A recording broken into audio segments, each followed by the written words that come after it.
Assalamualaikum warahmatullahi wabarakatuh.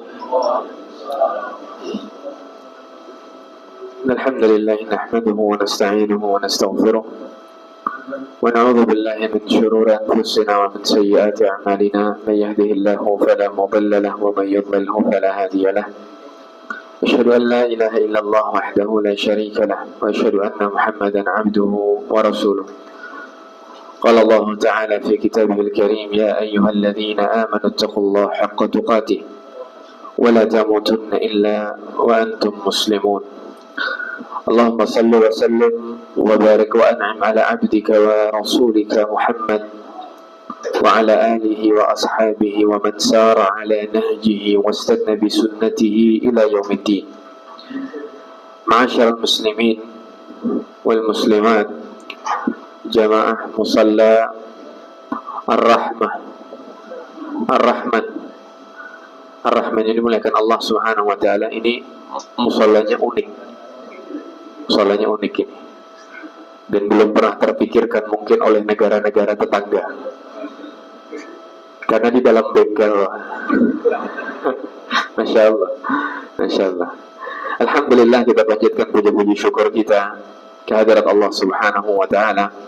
Allah subhanahu wa ta'ala mempertemukan kita di tempat ini, kita bersama-sama mengkaji ayat-ayat Al-Quran dan hadis-hadis Nabi Muhammad sallallahu alaihi wasallam. Kita meminta kepada Allah subhanahu wa ta'ala, semoga Allah subhanahu wa ta'ala memberkahi majlis ini, dan semoga Allah subhanahu wa ta'ala menjadikan ilmu yang kita dapatkan di malam hari ini menjadi ilmu yang bermanfaat, yang dapat mendekatkan diri kita kepada Allah subhanahu wa ta'ala. Amin rabbal alamin. Jamaah yang dimuliakan Allah subhanahu wa ta'ala, pada kesempatan malam hari ini kita akan membahas sebuah tema, bagaimana konsep rezeki di dalam Islam. Bagaimana konsep rezeki di dalam Islam. Karena kita tahu jamaah yang dimuliakan Allah, perkara rezeki adalah salah satu perkara yang paling dikhawatirkan manusia. Perkara rezeki adalah perkara yang paling dirisaukan oleh manusia, tentang bagaimana nanti dia akan mendapatkan rezeki tersebut. Apakah saya bisa makan atau tidak? Apakah saya bisa hidup atau tidak? Bagaimana kondisi saya di kemudian hari dan lain sebagainya. Intinya perkara rezeki adalah perkara yang paling banyak dirisaukan oleh manusia. Terlebih lagi kita dapati di zaman sekarang banyak orang mengeluhkan tentang perkara rezeki. Dolar naik, harga naik, dan lain sebagainya. Maka jamaah yang dimuliakan Allah, tatkala keadaan semacam ini tidak dibekali dengan tauhid yang kuat, tidak dibekali dengan iman yang kokoh, maka tidak sedikit keadaan semacam ini membawa seorang hamba kepada perkara yang diharapkan oleh Allah Subhanahu wa ta'ala. Paling sedikit atau paling ringan adalah bentuk keluh kesah yang keluar di mulutnya. Keluh kesah. Kenapa? Bagaimana, kenapa saya, dan lain sebagainya, yang mana ini akan mencacati tauhid seorang hamba. Itu makanya kita sekarang berada di zaman subhanallah, tatkala ada seorang atau para dai yang mengingatkan, mungkin kita sering mendengar ungkapan ini, bahwasanya Allah lah yang maha memberi rezeki, jangan risaukan rezeki kita. Ini adalah perkataan yang benar. Namun terkadang di saat iman itu mulai turun, di saat tauhid itu mulai lemah, maka orang-orang tatkala mendengar perkataan semacam ini, dia melihat bahwasanya perkataan ini adalah perkataan yang tidak relevan, perkataan yang tidak layak, perkataan yang seakan-akan menafikan usaha, padahal tidak. Memang inilah tugas para ustadz untuk mengingatkan kita, menguatkan tauhid kembali di saat kondisi genting semacam ini, supaya iman kita tidak kendor, supaya iman kita tidak hilang. Makanya para dai mengingatkan untuk terus bertawakal kepada Allah subhanahu wa ta'ala, gantungkan hati kepada Allah bagaimanapun keadaannya.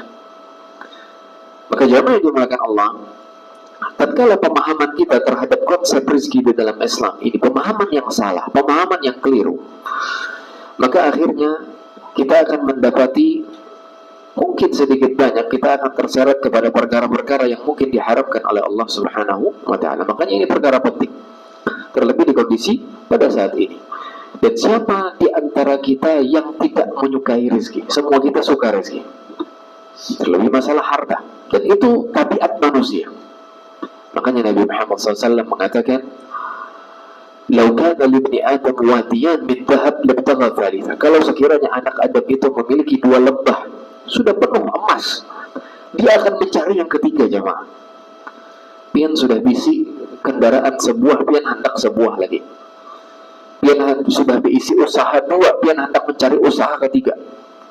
Pian sudah diisi rumah sebuah, hendak bertambah lagi rumah. Dan begitu seterusnya. Sudah diisi bini 1, hendak. Nah, ini yang tertawa ini ketahuan. Nyulun pada tahun ini lagi siapa ini, Bu? Dan ini tabiat manusia. Makanya Nabi juga dalam hadis lain Nabi mengatakan, hati seorang hamba itu senantiasa muda. La yazalu qabli qalbil mar'i syabat fitnih. Jadi baik ini nang tua maupun nang muda, hatinya akan senantiasa dalam 2 perkara.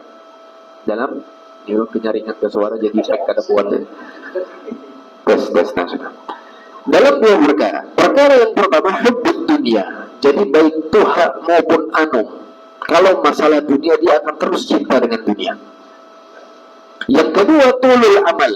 Yang kedua panjang angan-angan, hendak ini, hendak itu dan lain sebagainya. Terus sampai tuha. Dan cinta dunia bukanlah perkara tercela apabila cinta dunia itu tidak menyeret seseorang kepada perbuatan kemaksiatan, dan cinta dunia itu tidak menyeret seseorang kepada perbuatan yang akhirnya melalaikan kewajiban dia kepada Allah Subhanahu wa taala. Karena cinta dunia itu tabiat manusia. Jadi kalau cinta dunianya menyeret dia kepada kemaksiatan, contoh gara-gara cinta dunia akhirnya korupsi, gara-gara cinta dunia akhirnya berbuat zalim, gara-gara cinta dunia akhirnya menipu, gara-gara cinta dunia akhirnya menghalalkan apa yang diharamkan oleh Allah Subhanahu wa taala. Ini cinta dunia yang tercela. Gara-gara cinta dunia akhirnya meninggalkan kewajibannya, meninggalkan salatnya karena dunia, meninggalkan menuntut ilmu agama karena dunia. Maka cinta dunia semacam ini cinta dunia tercela. Tapi kalau cinta dunia, dia cinta dunia, dia memperhatikan koridor-koridor syariat. Siapa yang tidak cinta dengan dunia? Dan tatkala dia cinta dunia, tatkala dia memiliki harta, dia ingin untuk bersedekah di jalan Allah. Dia ingin membuka lapangan pekerjaan. Dia alokasikan harta yang dia dapat kepada jalan-jalan diridhoi oleh Allah Subhanahu wa taala. Ini cinta dunia yang dibolehkan. Nah, ini jamaah yang dimuliakan Allah Subhanahu wa taala sebagai mukaddimah. Maka kita akan membahas poin per poin apa saja yang harusnya kita ketahui terkait prinsip-prinsip rezeki di dalam agama kita, agama Islam. Yang pertama jemaah yang dimuliakan Allah Subhanahu wa taala, yang harus kita imani dengan kuat dan penuh keyakinan, Ar-Raziq huwallah. Yang maha memberi rezeki itu Allah Subhanahu wa taala.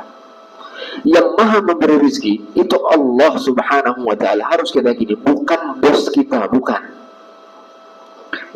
pelanggan-pelanggan kita, bukan. Mereka semua hanya wasilah. Tapi yang maha menggerakkan hati mereka untuk mendatangkan rezeki kepada kita itu semuanya Allah Subhanahu wa taala. Makanya Allah mengatakan, "Wa ma khalaqtul jinna wal insa illa liya'budun." Tidaklah aku ciptakan jin dan manusia kecuali untuk beribadah kepadaku. Ma uridu minhum min rizqin wa ma uridu an yut'imun. Aku tidak mau mereka memberi makan kepadaku. Aku tidak mau rizki dari mereka, kata Allah Subhanahu wa taala. Innallaha huwar razzaq. Sesungguhnya Allah lah yang maha memberi rizki. Dzul quwwatil matin. Allah memiliki kekuatan yang luar biasa. Ini harus kita pahami dengan baik. Kecacatan dalam memahami ini, jemaah yang dimuliakan Allah, tidak sedikit akhirnya mengurangi ketauhidan kita kepada Allah Subhanahu wa taala. Akhirnya kita bergantung kepada makhluk. Sedikit demi sedikit kita terpaut. Kalau kedada sidin kayak apa aku? Kalau sidin kedada aku nak kayak apa? Aku makan apa? Dan lain sebagainya. Ingat, mereka bukanlah yang memberi rezeki. Yang memberi rezeki kita Allah Subhanahu wa taala. Atau lebih parah lagi, mencari rezeki datangnya kemana? Ke dukun. Wah, ini banget lagi. Ini banget lagi. Maka harus kita yakin yang maha memberi rezeki Allah bukan makhluknya. Dalam ayat lain Allah mengatakan, "Wa ma min dabbatin fil ardi illa 'ala Allah rizquha." Tidaklah ada siapapun yang berjalan di muka bumi kecuali Allah yang maha menjamin rezekinya. Wa ya'lamu mustaqarraha wa mustaudaha. Allah tahu di mana tempat dia mengambil rezekinya dan di mana nanti tempat dia menyimpan rezekinya. Allah maha tahu. Allah maha tahu. Dan bukan hanya manusia rezeki yang dijamin oleh Allah. Semua yang hidup di muka bumi, hewan kah, jin kah, kalau kita pahami ini, jemaah yang dimuliakan Allah, kita tidak akan risau. Karena kita bergantung kepada Zat yang maha kaya, Zat yang maha memberi rezeki. Allah mengatakan, wa ka'ayyin min dabbatin la tahmilu rizquha Allahu yarzuquha wa iyyakum. Betapa banyak hewan di muka bumi, dia tidak bisa mencari rezekinya. Hewan kada berakal. Hewan itu kada berakal. La tahmilu rizqah, dia tidak mampu mencari rezeki hewan itu. Allah yarzuq, Allah yang memberi rezeki. Hewan yang kada berakal diberi rezeki oleh Allah. Kita ini berakal jemaah. Kita bisa berjualan. Apalagi berjualan online, oh ini kawat di rumah bisa ada banyak jalan mencari rezeki. Nanti akan kita bahas. Ini hewan saja diberi rezeki Allah. Dia tahu hewan terbesar di muka bumi sekarang. Pernah lebih mendengar paus biru? Paus biru itu beratnya kurang lebih 20 ton, panjangnya 30 meter. Dia tahu paus biru itu makannya sehari berapa? 6 ton krill. 6 krill itu ikan halus-halus. 6 ton sehari makanannya. Siapa yang memberi itu jemaah? Siapa yang memberi itu? Pokoknya masukkan iwak nong. Kemudian jangan ngompat di paus biru, benganga dapat makan, gak ada. Ini ulun menganalogikan supaya maksud jangan ada yang menjamin di situ. Ada yang menjamin. Setiap tahu di mana ulun baca Google tadi. Ada yang menjamin itu semua. Dan yang maha memberi itu adalah Allah Subhanahu wa Ta'ala. Ini poin yang pertama, yang paling penting, yang harus kita ketahui. Kemudian yang kedua, jamaah yang dimuliakan Allah Subhanahu wa Ta'ala, di antara prinsip di dalam Islam dalam perkara rezeki, bahwasanya rezeki itu tertulis dan tidak akan berubah. Ini juga harus kita imani dengan baik. Rezeki itu tertulis dan tidak akan berubah, tidak akan tertukar. Belum pernah ada membaca sebuah ungkapan yang luar biasa indah, yang tertakar tidak akan tertukar. Subhanallah. Jadi rezeki itu sudah memang ditakar oleh Allah, si fulan sekian, si alan sekian, si ini demikian, tidak akan temu huruf. Jangan ragu gitu, tidak akan bertukar. Bukankah kita mendengar dan kita mengetahui hadis Nabi Muhammad SAW, tatkala umur janin itu sudah mencapai 120 hari. Apa kata Nabi Muhammad SAW? Fayursalu ilaihi malak. Allah mengutus malaikat. Wa yu'maru bi arba'i kalimat, dan Allah perintahkan malaikat itu untuk menulis 4 perkara di dalam janin itu. Jadi kita sebelum kita lahir, rezeki kita ini sudah ditentukan. Apa saja yang diperintahkan oleh Allah kepada malaikat untuk ditulis. Bikat birizqihi wa ajalihi wa amalihi wa syaqiyun aw sa'id. Allah perintahkan malaikat itu untuk menulis ajalnya, rezekinya, amalnya, dan akhirnya apakah surga atau neraka. Sebelum kita lahir. Ini untuk menunjukkan kepada kita bahwasanya rezeki itu sesuatu yang pasti. Jemaah yang dimuliakan Allah, kita terkadang perkara kematian itu kita yakin luar biasa. Bahkan terkadang itu kebablasan tawakalnya. Amun sudah ajalnya tuh mati ya sudah aja. Orang pernah berdebat, menasehati orang berokok. Yang orang berokok ini biasanya orang paling tinggi tawakalnya. Bahkan kadang kebablasan. Hati-hati dan lain sebagainya. Ini perbuatan tidak baik. Jawaban sini apa? Ujung-ujungnya mati juga saja. Namun ujung-ujungnya mati juga, baik ulut mati nyaman aja. Maksudnya berokok itu nyaman, baik ulut mati nyaman aja. Subhanallah. Nah ini tawakal dan kebablasan. Maksud ulat, terkadang kita dalam masalah kematian kita yakin luar biasa. Kalau sudah ajal, ya kadang-kala diundur dan lain sebagainya. Tapi kenapa masalah rezeki terkadang kita khawatir luar biasa? Padahal rezeki dan ajal ini dua perkara yang sama. Dua-duanya itu adalah kepastian. Dan dua-duanya itu sudah ditetapkan oleh Allah bahkan sebelum kita lahir. Sama. Tidak akan terpuruk, tidak akan tertukar, tidak akan berubah. Makanya Nabi Shallallahu Alaihi Wasallam menekankan hal ini lebih kepada kita. Apa kata beliau? Dalam hadis diriwayatkan oleh Imam Abu Dawud, "Lau haraba ibn Adam min rizqihi kama yahrumu min al-maut, la adrakahu rizquhu kama yudrikuhu al-maut." Kalau sekiranya anak Adam itu lari dari rezekinya sebagaimana dia lari dari kematian, pasti rezeki itu akan menghampirinya sebagaimana kematian itu pasti akan menghampirinya. Itu pasti sudah.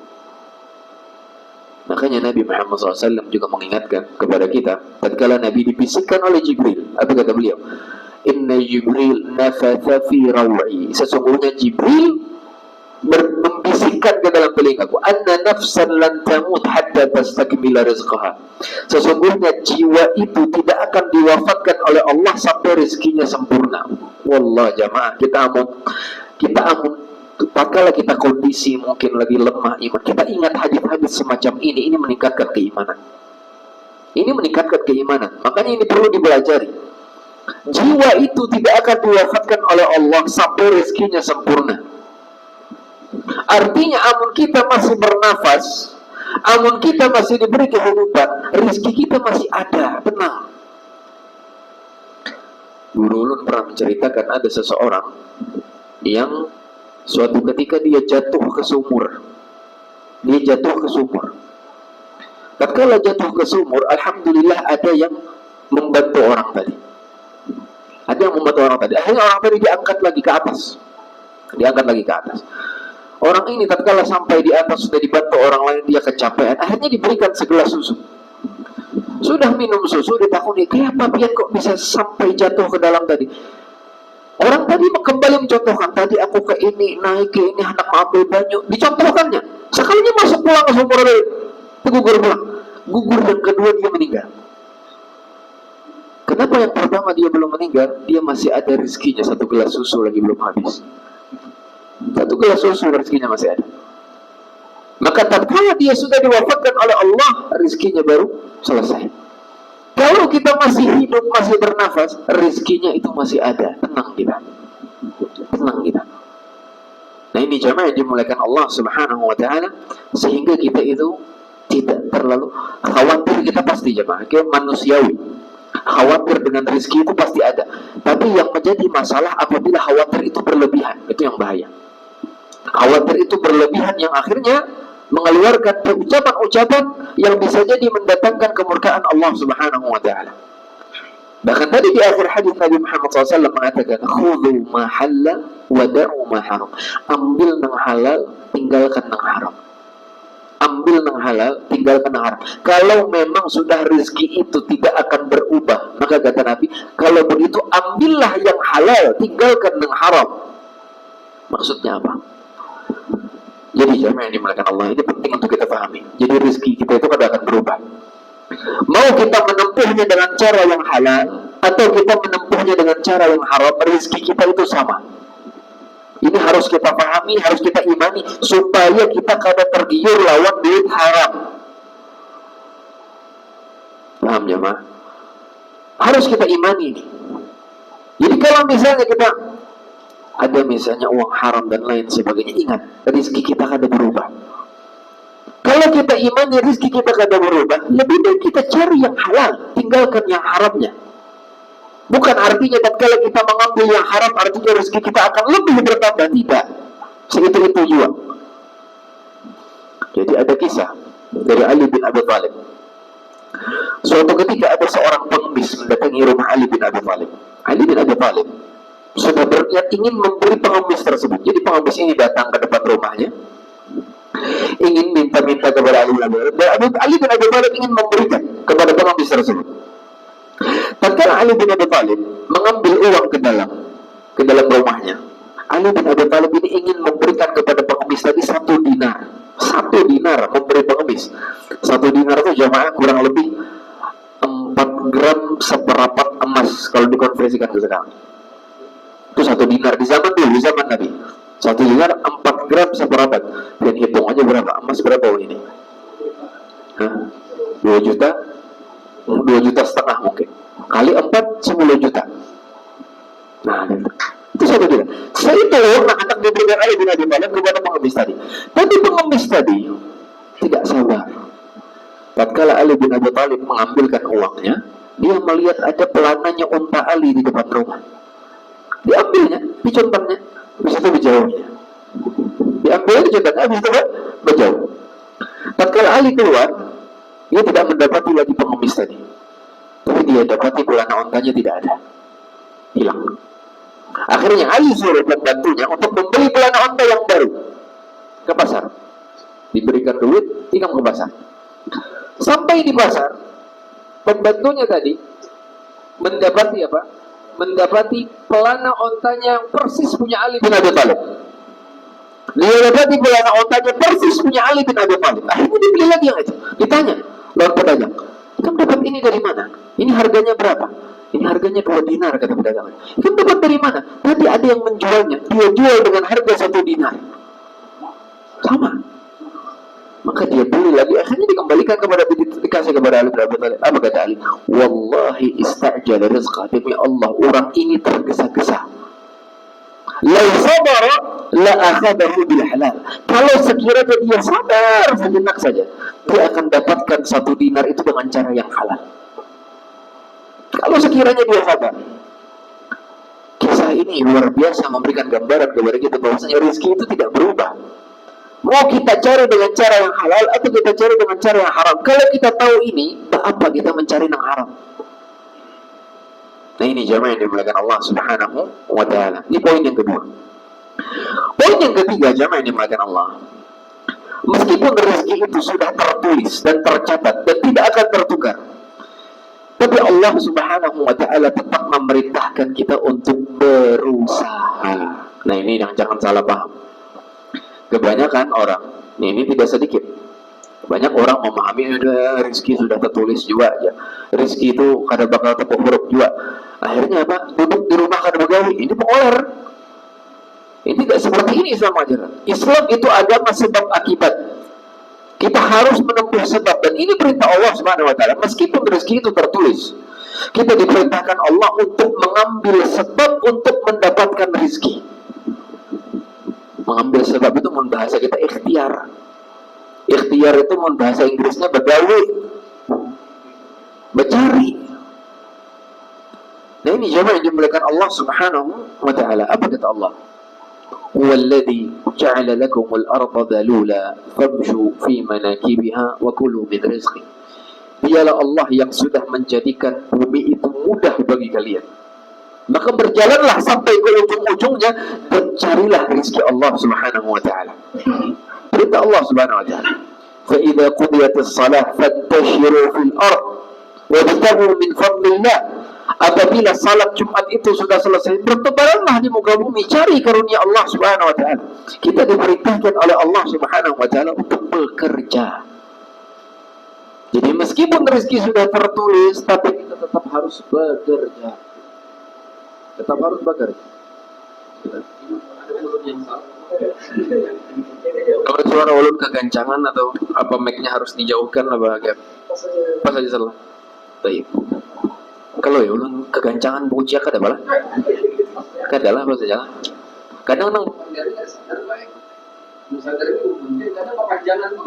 iya. Kita tahu kepanjangan itu tak kalah melihat orang beringat, sekalinya sudah lewat jamnya.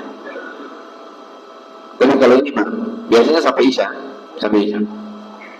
Sampai mana tadi? Sampai mana tadi? Ikhtiar. Yang mana tadi? Oh iya, sekarang lagi ayat tadi dalam surat Al-Jumu'ah. Jadi meskipun tadi sudah tertukar, sudah tertakar rezeki kita, kita tetap diperintahkan untuk mencari, menempuh sebab, untuk berikhtiar, untuk bekerja. Seperti ini perintah Allah Subhanahu wa ta'ala. Itu makanya para nabi itu begawi. Para nabi itu bekerja. Kita lihat perkataan dari Nabi Muhammad SAW. Nabi kata beliau, "Inna Zakaria alaihi salam kana najjaran." Nabi Zakaria itu tukang kayu. Gawi. Kemudian juga kata Abdullah bin Abbas, kana Adam alaihi salam harrathan. Nabi Adam gawiannya apa? Petani, bercocok tanam. Wa Nuh najjaran, Nabi Nuh tukang kayu. Wa Idris khayyatan, Nabi Idris tukang jahit. Wa Ibrahim wa Lut zari'ain, adapun Nabi Ibrahim dan Nabi Lut petani dua-duanya. Wa Salih tajir, Nabi Salih pedagang.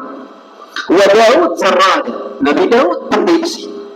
Wa Musa wa Syuaib wa Muhammad ru'ah, adapun Nabi Musa, Nabi Syuaib, Nabi Muhammad pengembala kambing. Para nabi itu begawi.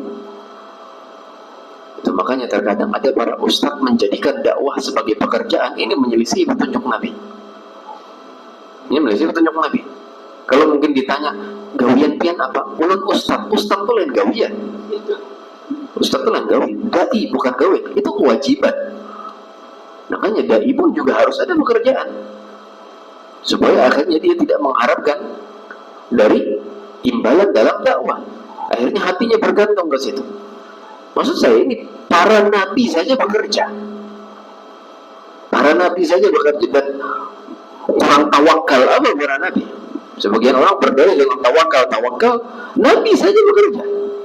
Siapa yang paling tawakal? Mereka atau nabi? Makanya Umar itu pernah saring jemaah. Umar bin Khattab itu pernah memamai orang-orang yang duduk aja di masjid berbegawi. Orang semacam ini sudah ada dari zaman dulu. Kata Umar bin Khattab, laqad alimtum anna as-samaa la tubtilu dhahaban wala fiddah. Kalian sudah tahu bahwasanya langit itu tidak akan menurunkan hujan emas dan perak. Begawi sana. Jadi jamaah yang dimuliakan Allah Subhanahu wa taala, meskipun rezeki itu sudah tertulis, tapi kita diperintahkan oleh Allah Subhanahu wa taala untuk menempuh sebab bekerja. Tidak harus dapat pekerjaan tetap. Yang penting kita itu tetap bekerja. Tapi tetap jangan menggantungkan hati kepada sebab tadi. Nah, itu juga paling penting. Kebanyakan orang itu bekerja, tapi hatinya bukan bergantung kepada Allah, tapi bergantung kepada sebab. Ya, ini juga salah. Kita harus pahami dulu jamaah yang dimuliakan Allah Subhanahu wa taala, kita diperintahkan oleh Allah untuk bertawakal. Ya.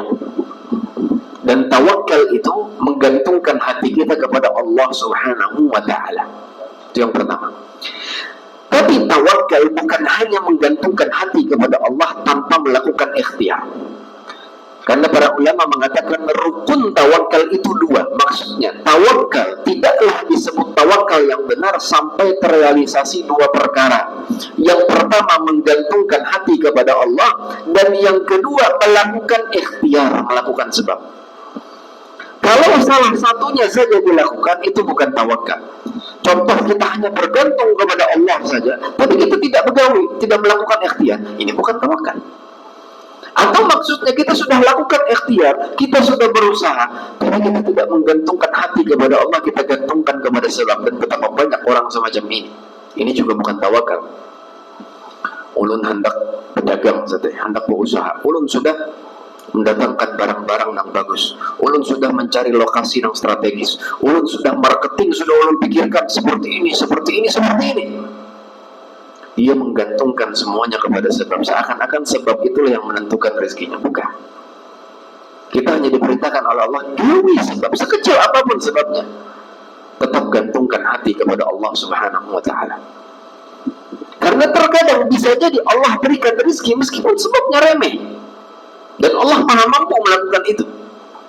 Karena yang menentukan hasil itu Allah Subhanahu wa ta'ala.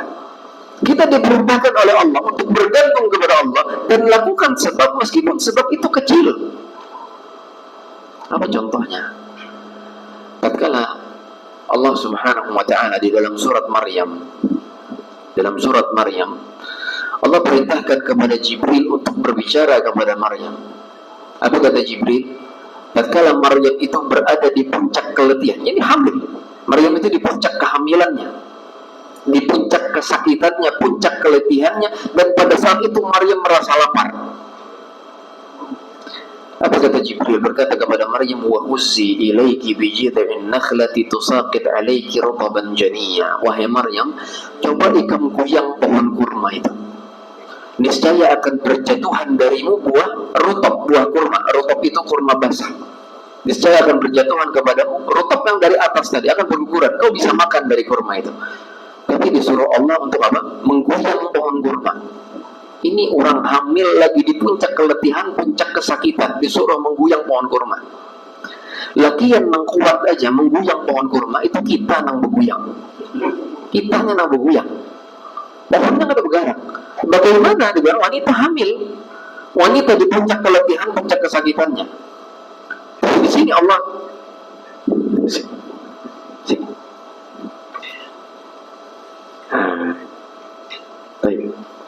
di sini Allah Subhanahu wa taala mengajarkan kita untuk menggawi sebab. Meskipun sebab itu kecil, tapi yang menentukan itu Allah Subhanahu wa taala. Yang menentukan sebab itu Allah, menentukan hasil itu Allah Subhanahu wa taala. Kita lihat kisah Hajar.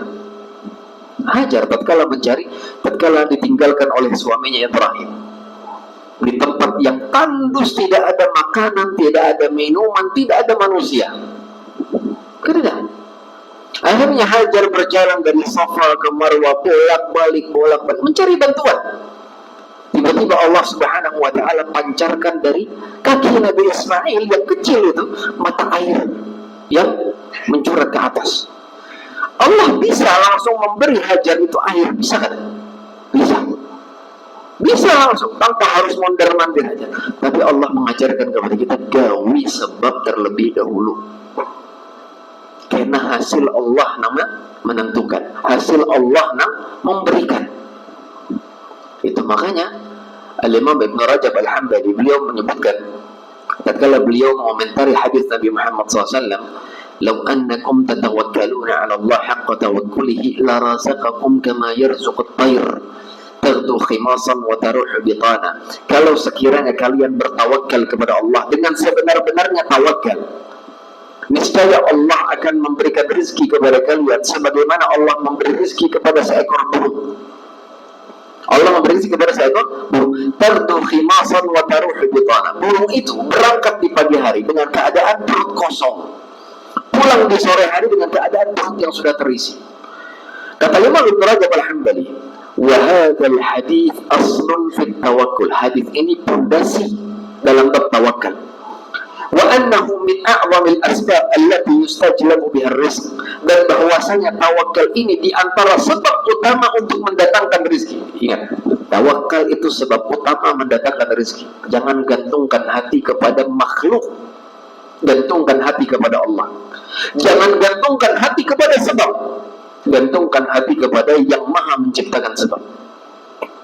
Kemudian kata beliau, innan nas innama yu'tawna min qillati tahqiqit tawakkul wa wuqufihim ma'al asbab adh-dhahirati bi qulubihim wa musakanatihim laha. Sesungguhnya kebanyakan manusia, kata beliau, terkadang mereka itu kecil sekali dalam merealisasikan tawakul, dan mereka merasa aman dan tenang dengan sebab-sebab yang tampak di depan mereka. Ya tadi, kalau misalnya anak berdagang, aku harus ke ini, aku harus ke itu, dia tenang dengan itu. Kalau misalnya nak gini, aku harus ke ini, harus ke itu, dia tenang dengan itu, tenang dengan sebabnya. فَلِذَلِكَ يُذْعِبُونَ أَنفُسَهُمْ فِي الْأَسْبَابِ وَيَجْتَهِدُونَ فِيهَا غَايَةَ الْإِجْتِهَادِ. Itu makanya mereka capek-capek merealisasikan sebab tadi dan bersungguh-sungguh untuk menempuh sebab. وَلَا يَأْتِيهِمْ إِلَّا مَا قُدِّرَ لَهُمْ. Tapi tidak mereka dapatkan kecuali apa yang sudah ditakdirkan oleh Allah Subhanahu wa taala. Itu juga hasilnya. Itu makanya terkadang kita melihat ada orang-orang yang Masya Allah begawi, kalau bisa sehari 30 jam. Tapi kan sugi-sugi Segitu juga. Tapi ada orang yang waktunya mencari rezeki dia cari sekadar, waktunya sholat dia sholat, waktunya bersama keluarga dia bersama keluarga, waktunya menuntut ilmu dia menuntut ilmu. Ada maksudnya. Tapi Allah berikan rezeki melihat, tentu ada rahasia di situ, mungkin ketakwaan dia dan lain sebagainya. Tapi maksudnya terkadang kalau kita hanya bersandar pada sebab, itu tidak akan menentukan hasil. Dia jangan tertipu dengan perkataan usaha tidak mengkhianati hasil. Jangan, ini salah. Terkadang usaha mengkhianati hasil. Kenapa? Karena yang maha menentukan hasil itu Allah. Yang maha menentukan hasil itu Allah Subhanahu wa ta'ala. Meskipun kita usaha banting tulang, kalau Allah tidak menakdirkan kita, kita tidak dapat apa-apa. Tapi ada orang-orang yang mungkin usahanya kecil, tapi tawakal luar biasa kepada Allah, takwanya luar biasa. Tentu ada rahasia Allah di situ. Allah berikan dia rezeki yang berlimpah. Ini jamaah yang dimuliakan Allah Subhanahu wa taala. Ini bisa dipahami jamaah. Ini adalah poin yang ketiga, yakni meskipun rezeki itu sudah tertulis, tapi kita tetap diperintahkan oleh Allah Subhanahu wa taala untuk mencari rezeki dan untuk berusaha. Kemudian jemaah yang dimuliakan Allah, di antara poin selanjutnya yang berkaitan prinsip rezeki di dalam agama kita, agama Islam, bahwasanya sudah menjadi sunnatullah. Sunnatullah itu adalah cara Allah menjalankan alam semesta. Sudah menjadi sunnatullah. Ada yang Allah jadikan kaya dan ada yang Allah jadikan miskin. Ini sunnatullah. Supaya apa? Supaya kehidupan di dunia ini berjalan. Bisakah Allah jadikan semua orang kaya? Bisa. Bisakah Allah jadikan semua orang miskin? Bisa. Tapi kehidupan di alam semesta tidak berjalan. Supaya kehidupan ini stabil, Allah takdirkan sebagian ada yang Allah sempitkan hartanya, sebagian ada Allah luaskan hartanya. Dan ini Allah sebutkan di dalam Al-Quran. Allah mengatakan, Allahu yabsutu rizqa liman yasha'u wa yaqdir. Allah sempitkan rezeki bagi siapa yang Allah kehendaki, dan Allah lapangkan rezeki bagi siapa yang Allah kehendaki. Ini semua sunnatullah. Namun jangan disalahpahami, bukan artinya tatkala Allah sempitkan rezeki bagi seseorang, artinya Allah sedang menghinakan dia. Dan tatkala Allah lapangkan rezeki bagi seseorang, artinya Allah sedang memuliakan dia. Tidak, bukan seperti itu. Kekayaan dan kemiskinan itu dua-duanya ujian dari Allah Subhanahu wa taala. Bukan artinya si miskin ini hina, dan bukan artinya si kaya ini mulia. Bisa jadi si kaya inilah yang hina dan si miskin inilah yang mulia. Karena kita tidak ada yang tahu. Jamaah, telah berlalu orang-orang mulia, orang-orang istimewa, dan kehidupan mereka. Kita lihat para istri Nabi Muhammad SAW. Istri Nabi. Apa kata Aisyah radhiyallahu anha? Aisyah mengatakan, Ra'ayna al-hilal, thumma al-hilal, thumma al-hilal, thalatha afillah fi syahrain. Kita lihat hilal dan hilal dan hilal 2 bulan berturut-turut. Wa ma uqidat fi buyuti azwajin nabi anna, dan tidak dinyalakan di rumah istri-istri Nabi itu api. Artinya apa? 2 bulan berturut-turut 9 istri Nabi kadang-kadang dimasak. Kadang makanan. Kadang makanan. Kalau ditanya kepada Aisyah, wa ma ta'amukum ya ummah, kalian makan apa wahai ibunda? 2 bulan berturut-turut kalian makan apa kalau tidak ada yang dimasak? Apa kata Aisyah? Al-aswadan, air dan kurma. Itu aja selama 2 bulan. Ini para istri Nabi, wanita-wanita mulia. Apakah tatkala Allah Subhanahu wa taala tidak berikan makanan kepada para istri Nabi, Allah sempitkan rezeki mereka, artinya Allah hinakan mereka? Tidak. Tidak. Maka jangan sampai kita menyangka tatkala Allah Subhanahu wa taala mungkin uji kita dengan kemiskinan, artinya Allah hinakan kita. Tidak. Dan jangan pula menyangka tatkala Allah uji pula dengan kekayaan, artinya Allah muliakan dia. Tidak. Dan Allah sebutkan ini dalam Al-Quran, dalam surat Al-Fajr. Dan semua itu Allah Subhanahu wa taala yang maha menentukan. Dan karena Allah maha tahu, ini hamba layaknya demikian, ini hamba porsinya sekian. Itu semuanya ketentuan Allah dengan kemahabijaksanaan Allah Subhanahu wa taala. Kita kada tahu jemaah.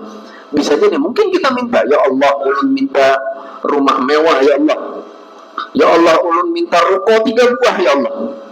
Ya Allah, ulun minta mobil Alphard ya Allah. Kada diberi oleh Allah. Biar berdoa jangan tanggung-tanggung, minta langsung berdatang. Karena diberi Allah. Kenapa Allah tidak beri? Bisa Allah maha tahu. Ini fulan, kalau diberikan apa yang dia minta, kada mencungol lagi di musala Ar-Rahman. Kenapa? Sibuk uang dunianya. Ini fulan, kalau diberikan apa yang dia minta, kada ingat lagi salat 5 waktu. Ini fulan, kalau diberikan apa yang dia minta, dia akan sombong dan lain sebagainya. Tahulah kita tidak tahu. Tapi sebaliknya Allah sengaja berikan dia apa yang dalam keadaan dia sekarang. Karena dalam keadaan ini dia bisa beribadah kepada Allah, dia bisa berdoa terus kepada Allah, dia bisa sholat jamaah dan lain sebagainya. Karena Allah Maha tahu jemaah, kita itu kada tahu. Allah mengatakan wallahu ya'lamu wa antum la ta'lamun. Allah yang Maha mengetahui, kalian tidak mengetahui. Dan Allah yang Maha menentukan itu semua kadarnya masing-masing. Apa kata Allah? Nahnu qasamna bainahum ma'isyatahum fil hayatid dunya. Kami yang membagi kehidupan mereka dalam kehidupan dunia. Kami yang bagi. Wa rafa'na ba'dahum fawqa ba'din darajat yattakhidhu ba'dahum ba'dan sukhriya. Dan kami angkat derajat mereka. Maksudnya kami berikan harta sebagian mereka dari sebagian yang lain. Sebagian ada yang tidak Allah berikan harta. Supaya satu sama lain di antara mereka bisa saling memanfaatkan. Si kaya bisa memanfaatkan kepada si miskin bisa memanfaatkan si kaya. Kalau seberataan di dunia ini sugih, siapa yang mengambil sampah di jalanan? Siapa? Maulah orang sugih mengambil sampah? Mau. Kalau seberataan ini sugih, siapa yang hendak misalnya memberasihi WC masjid? Siapa? Semua orang itu Allah jadikan semuanya bisa mengambil manfaat antara satu dengan yang lain. Kalau semua orang miskin, tidak ada ibadah yang namanya zakat, tidak ada ibadah yang namanya sedekah. Kenapa? Karena semuanya miskin, tidak ada zakat. Begitu juga kalau semuanya kaya, kemana si kaya mau menyalurkan harta zakatnya? Kemana si kaya mau menyalurkan sedekah? Semua itu saling berkaitan satu sama lain. Dan itu Allah Subhanahu wa ta'ala ciptakan seperti itu supaya kondisi alam semesta itu stabil. Dan Allah yang Maha tahu. Bukan artinya Allah tidak mampu menjadikan semua orang kaya. Allah Maha mampu. Apa kata Allah? Walau basatallahu rizqa li'ibadihi labaghu fil ardh.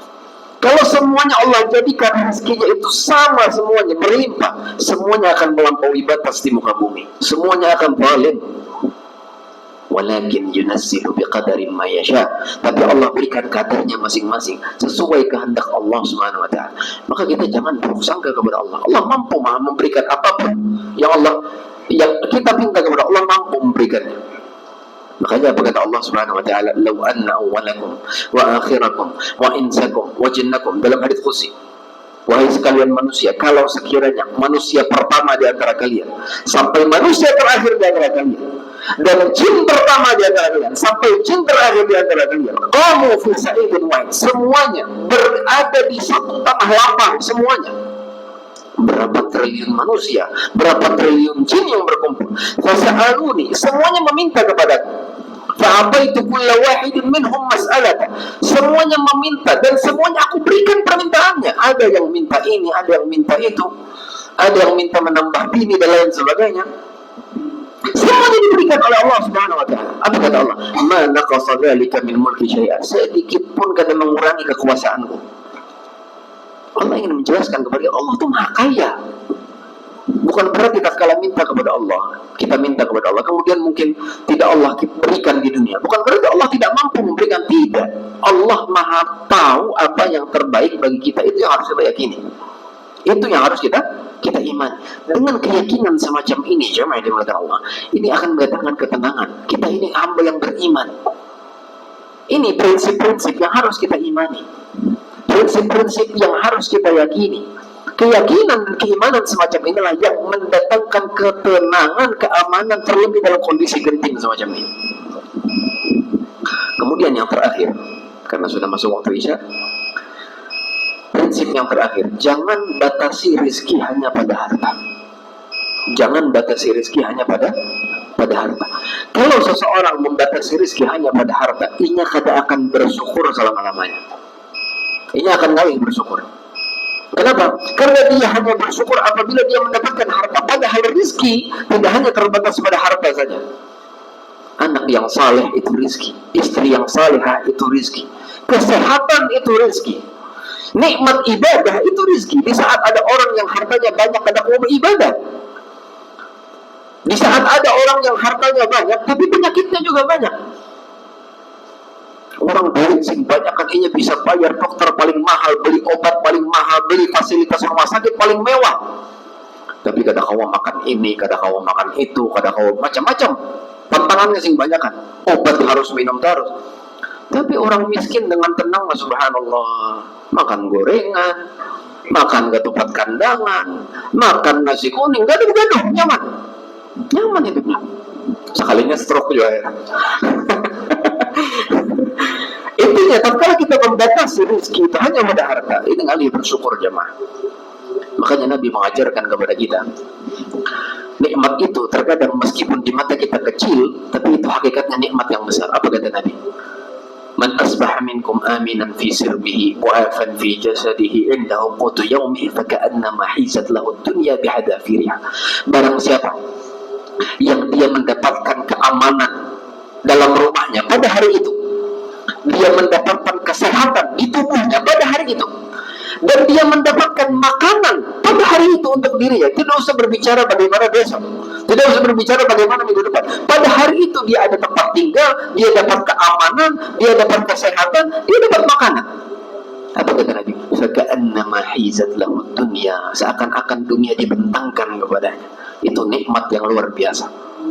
Tapi ketika seseorang membatasi rezeki itu hanya pada harta, dia akan selalu merasa kurang meskipun inya hartanya banyak, meskipun inya sugih. Dia tidak akan bisa bersyukur kepada Allah Subhanahu wa ta'ala. Ini mungkin yang dapat ulun sampaikan pada kesempatan kali ini. Salah khilafnya ulun mohon maaf.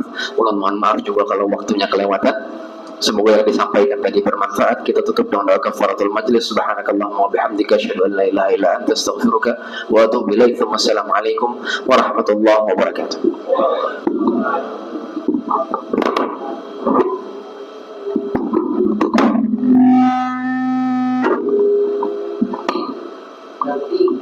Apa menambah? Lihat ya.